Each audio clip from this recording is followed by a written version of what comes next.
সুপ্রভাত বন্ধুরা, আশা করছি সবাই ভালো আছো। নতুন আরেকটি ভ্লগে তোমাদের সকলকে জানাচ্ছি অনেক অনেক স্বাগত। প্রায় দিন 15 মতো হয়ে গেছে তোমাদের সঙ্গে আমি কোনো রকম ভ্লগ শেয়ার করিনি। নিজের কাজে একটু ব্যস্ত ছিলাম আর কি, আবার তারপরে তোমাদের সঙ্গে আবার দেখা করতে চলে আসলাম। তো আজকে আমার ভ্লগে থাকছে হচ্ছে সকালবেলার কিছু রুটিন সামান্য। তো সকালবেলায় ঘুম থেকে ওঠার পর প্রত্যেকদিন যেরকমভাবে আর কি শুরু হয় দিনটা, সেই রকমভাবে শুরু করলাম। এরপরে থাকছে একটু ঘর দুয়ার পরিষ্কার করব। তো ওই 30-35 মিনিটের মধ্যে যতটুকু ঘর পরিষ্কার করা যায়, তো সেইটা থাকছে আজকের ভ্লগে। আর তারপরে থাকছে হচ্ছে জন্মাষ্টমীর জন্য কিছু প্রিপারেশান রেডি করছি, তো সেইগুলোই আর কি।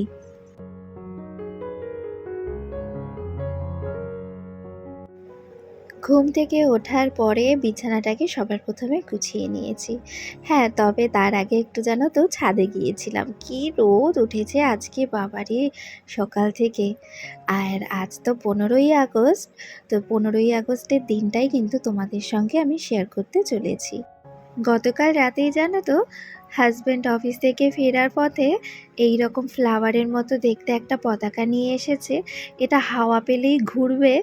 আর আরেকটা যেরকম নর্মাল পতাকা হয়, তো সেই রকম নিয়ে এসেছে বাবুর জন্য। আর 15ই আগস্টের দিন তোমাদের সকলকে জানাচ্ছি হ্যাপি ইন্ডিপেন্ডেন্স ডে। যদিও তোমাদের কাছে যখন ব্লগটি পৌঁছাবে সেদিন হয়তো ইন্ডিপেন্ডেন্স ডে শেষ হয়ে গেছে। তো যাই হোক, তবুও তোমাদেরকে জানালাম। আর তারপরে চলে এসেছি এদিকে ব্রাশটা করে নিতে। ব্রাশ করে আমি চোখে মুখে জল দিলাম। আর চোখে মুখে জল দেওয়ার সময় একটু হাতে জল ঠল দিই, ঘাড়ে জল ঠল দিই। সকাল টাইমে এইভাবে ফ্রেশ হয়ে আসলে না আমার বেশ ভালো লাগে। আর তারপরে আয়নার সামনে দাঁড়িয়ে একটুখানি ওই মুখে ক্রিম মেখে নিলাম। আর বাসি ড্রেসটাও তো চেঞ্জ করে নিয়েছি। আর এদিকে জানলা দরজাগুলোকে এবার সব খুলে দেবো এক এক করে।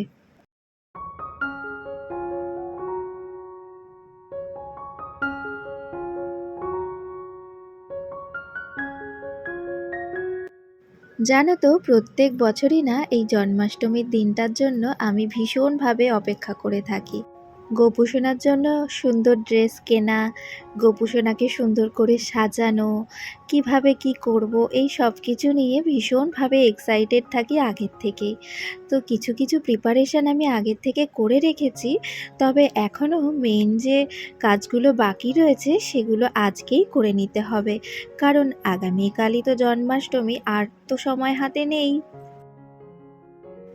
সকালবেলার গোপুসোনাকে পুজো করাটা কিন্তু আমার হয়ে গেছে। এখন একটু ঘরে জিনিসপত্র গুছিয়ে নেব যেগুলো একটু অগোছালো রয়েছে, আর কিছু কিছু ফার্নিচার একটুখানি ওই ন্যাকড়া দিয়ে পরিষ্কার করে নেব। প্রত্যেক দিনই এই ঘরের ডাস্টিংয়ের পেছনে 30 মিনিট করে যদি সময় দেওয়া যায় তাহলে ঘরটা পরিষ্কারই থাকে। আজকে তো আমি শুরু করেছি, এই যে আয়রনটা বাইরে ছিল, তো সেই আয়রনটাকে বাক্সের মধ্যে ভরে তারপরে রেখে দিলাম। আর টিভির নিচে যে এই ক্যাবিনেটটা রয়েছে সেই ক্যাবিনেটটাকে এখন মোছামুছি করে নিচ্ছি।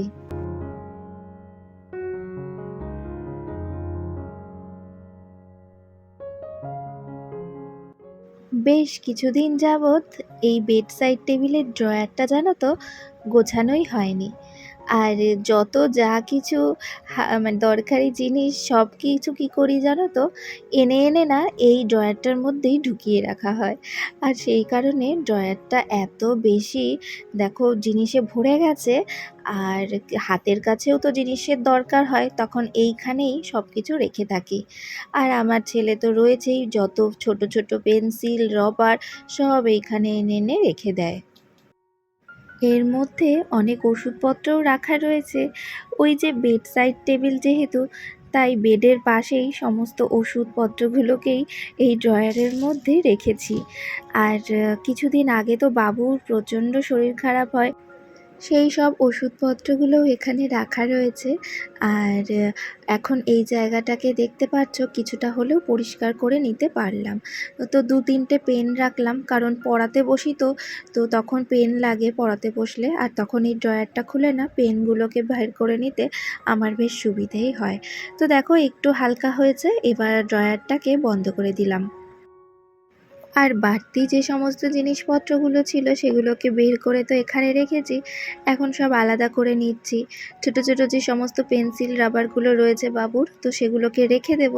আর কিছু পুরনো চাবির রিং, তারপরে শেষ হয়ে যাওয়া একটা ওষুধের পাতা ছিল, তো যেগুলো দরকার ছিল না সেগুলোকে তো ফেলে দিলাম, আর যেগুলো দরকারি ছিল তো সেইগুলোকে আবার একটু গুছিয়ে রেখে দিয়েছি। তারপরে এই যে ড্রেসিং টেবিলের জায়গাটাকে এখন মুছে নিচ্ছি। প্রতিদিন যতই মোছামুছি করি না কেন সেই একটা ধুলোর আস্তরণ পড়েই থাকে। এই সকালে পরিষ্কার করছি, আবার দেখছি বিকেলের মধ্যে ধুলো পড়ে গেছে। কিন্তু কি আর করব, রোজকার কাজ তো একটু আধটু করে করতেই হয়। ঘর পরিষ্কার, তারপরে নানান রকম যে সমস্ত কাজবাজ থাকে। তো তারপরে দেখো বাইরে এসে আবার যে সমস্ত পাপোশগুলো ছিল সেগুলোকে একটু রোদে দিয়ে দিয়েছি। আর এখন যেহেতু ঘরের ডাস্টিংয়ের কাজ, ঘর গোছানোটা আমার মোটামুটি হয়েই গিয়েছে, তাই এখন ঘরটাকেও আবার ঝাড় দিয়ে নিলাম।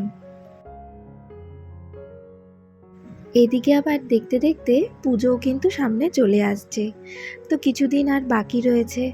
তার আগেই তো বাড়ি ঘর ঝেড়ে সমস্ত পরিষ্কার করতে হবে। তো সেটা একটা কিন্তু বিশাল বড় কাজ, কারণ নর্মাল প্রত্যেক দিন যা ঘরের ডাস্টিংয়ের কাজ করি, আর পুজোর আগে বাড়ি ঘর পরিষ্কার করার কাজটা কিন্তু আরও অনেক বেশি চাপের হয়।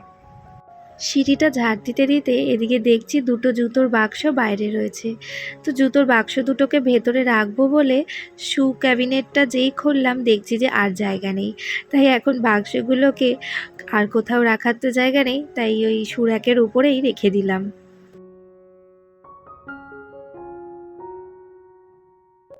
সব কাজ সেরে স্নান টান সেরে আমি চলে এসেছি ঠাকুর ঘরে আবারও। এখন সিংহাসন থেকে ঠাকুরগুলোকে নামিয়ে নিচ্ছি। যেহেতু কাল জন্মাষ্টমী রয়েছে, তাই সিংহাসনের ভেতরটা একটু পরিষ্কার করে নেব।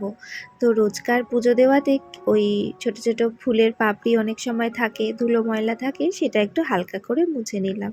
তবে গতকাল যেহেতু বৃহস্পতিবার ছিল, তো এখন তো মা লক্ষ্মীর ঘরটাকেও নাড়াতে পারবো না, আর লক্ষ্মী দেবীর ফটোটাকেও নামাতে পারবো না। তাই শুধুমাত্র লক্ষ্মী দেবীর জায়গাটা ছাড়া অন্যান্য ঠাকুরগুলোকে নামিয়ে আমি পরিষ্কার করে নিলাম।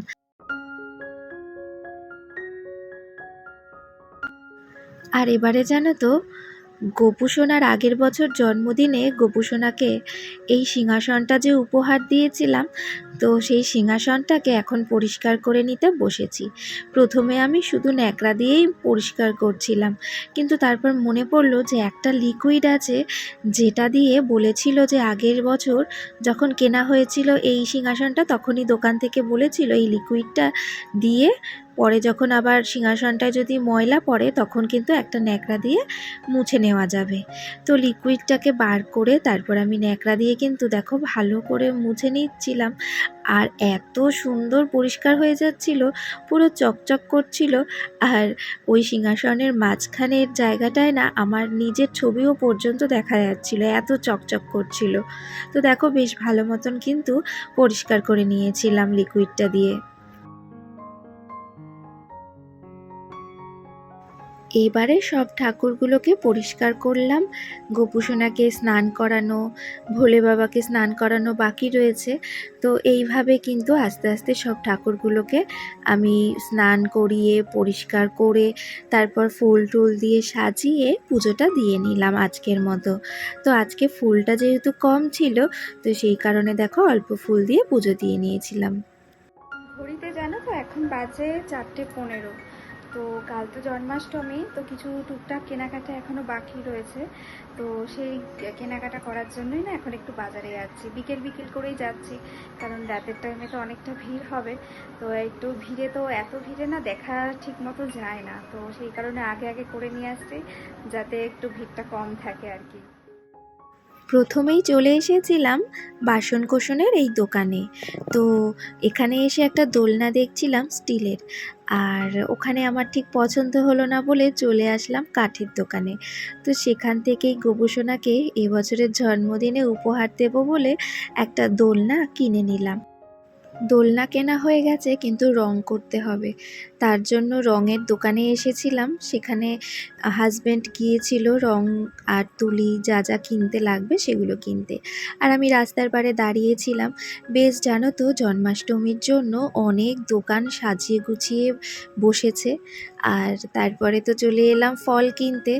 তো ফলের বাজারটাও একবারে করে নিয়ে যাচ্ছি, আর টুকিটাকি কিছু কেনাকাটা ছিল সেগুলো করে নিয়েই বাড়িতে চলে আসলাম। আর ইতিমধ্যে চলে এসেছিল আমার একটা পার্সেল।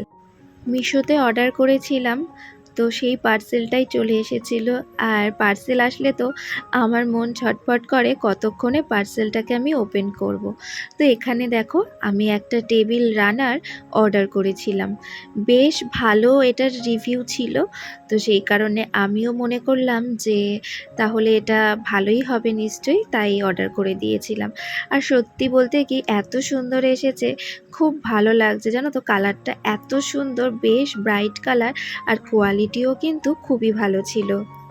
সামনেই তো পুজো আসছে, আর পুজোর জন্য নিজের ঘরটাকে একটু মেকওভার করব বলেই একটু একটু করে জিনিস কিনতে শুরু করে দিয়েছিলাম। আর জিনিসটা এত ভালো এসছে, ভালো লাগছে বেশ। আর তারপরে চলে এলাম এদিকে সন্ধে পুজোটা দিয়েই রান্নাঘরে। এসে প্রথমে চাটাকে বসিয়েছি, আর দেখলাম এদিকে শাশুড়ি মা আটা মেখে রেখেছে। তো আমি এদিকে রুটিটাকে বানাতেও শুরু করে দিয়েছি। আজকে খুব বেশি একটা রুটি করতে হচ্ছে না, কারণ ভাত রয়েছে, তো অল্প করে রুটি করতে হবে বলে তাই চাটাকে বসিয়ে রুটিটাকে বেলতে শুরু করে দিয়েছিলাম, আর ভাজতেও শুরু করে দিয়েছিলাম। কিন্তু চাটা তো হতে বেশিক্ষণ সময় লাগেনি, তো চাটা ওদিকে হয়ে গেছে, তাই চায়ের গ্যাসটাকে বন্ধ করে এখন এদিকে রুটি কটাকে ভেজে নিলাম। সত্যি বলতে কি, আটা মাখা থাকলে রুটি করতে না আমার খুব বেশি একটা সময় লাগে না। তাই রুটির কটাকে করে নেওয়ার পরেই চাটাকে ঢাললাম দুটো কাপের মধ্যে, একটা আমার আর একটা হাজবেন্ডের জন্য। জন্মাষ্টমীর বাজার করে আসার সময় মিষ্টির দোকান থেকে আবার খাস্তা আর সিঙ্গারা নিয়ে আসা হয়েছে। তো সন্ধেবেলা টিফিন খাবো বলে সবাই। তো এদিকে মা বাবাকে দিয়ে দিয়েছি, আর এখন আমার হাজবেন্ডের জন্য নিয়ে যাচ্ছি। তো বন্ধুরা, আমার ভ্লগটাকে আজকে এখানেই এন্ড করে দেব। তোমাদের কেমন লাগলো আজকের ভ্লগটি অবশ্যই কিন্তু কমেন্টে জানিও। ভিডিওর কোথাও কিছু ভালো লাগলে সাপোর্ট করে অবশ্যই পাশে থেকো। তাহলে দেখা হচ্ছে নতুন ভ্লগে আবারও।